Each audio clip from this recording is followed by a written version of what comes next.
Greetings and salutations. Welcome back to The Outsider's Perspective. My name's Ollie, and here's your loaf of daily bread. Today's loaf comes to us by way of self-help godfather, OG, James Allen. And he writes the following. A person's mind may be likened to a garden, which may be intelligently cultivated or allowed to run wild. But whether cultivated or neglected, it must and will bring forth. So may a person tend the mind's garden, weeding out all the wrong, useless, and impure thoughts, and cultivating toward perfection the flowers and fruits of right, useful, and pure thoughts.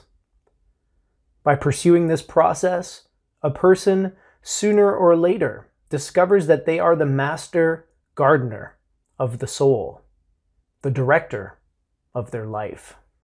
Whew, that's one of my favorite quotes, not just from this book, but I think of all times. I think it really captures the role that the individual has to play in his or her own inner life, the role of master gardener.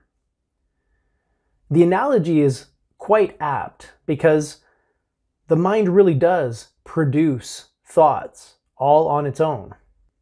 The mind will often produce very strange, nonsensical thoughts. And you're like, what the fuck was that? But it's because it's like a garden. If you allow some of these seeds to germinate, as James Allen says, they will eventually produce fruit. And if you've let a lot of crappy things take root, if you've allowed a lot of unhelpful thoughts to take root, then you're going to get a lot of unhelpful plants growing in your garden. What he tells us here is we don't control every element. In fact, we have a very small part to play. All we can do is tend the garden. We can't control the soil. We can't even control all the different species of seeds that might come into the garden. But as the gardener, it is our responsibility to uproot anything that doesn't contribute to the beauty, to the usefulness, and to the overall quality of the garden. This is easier said than done. And I think before you can become the master gardener, you have to just be present in the garden.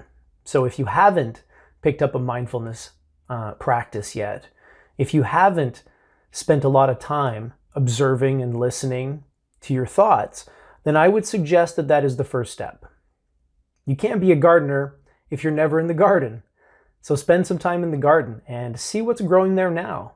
From that point, you'll be able to determine what needs to be yanked out, what can be kept, what can be pruned, trimmed back, because a lot of the things that are in there aren't necessarily detrimental or suboptimal, but if they're allowed to grow rampant, then they become, less helpful. Maybe they become even an obstacle. So you have to prune things. You have to trim them back. You have to make sure that certain plants aren't taking over. That doesn't make them bad. It just means that they have a certain role to play in the garden and they can't be allowed to dominate. Anyway, it's a good analogy. Not perfect, of course, but there is no perfect analogy. Models are only as good as they are useful. And I think the model of the mind as a garden is a very useful one. And so I'm happy to share it with you here today, along with one of my favorite quotes. That's all the time I have for you, my friends.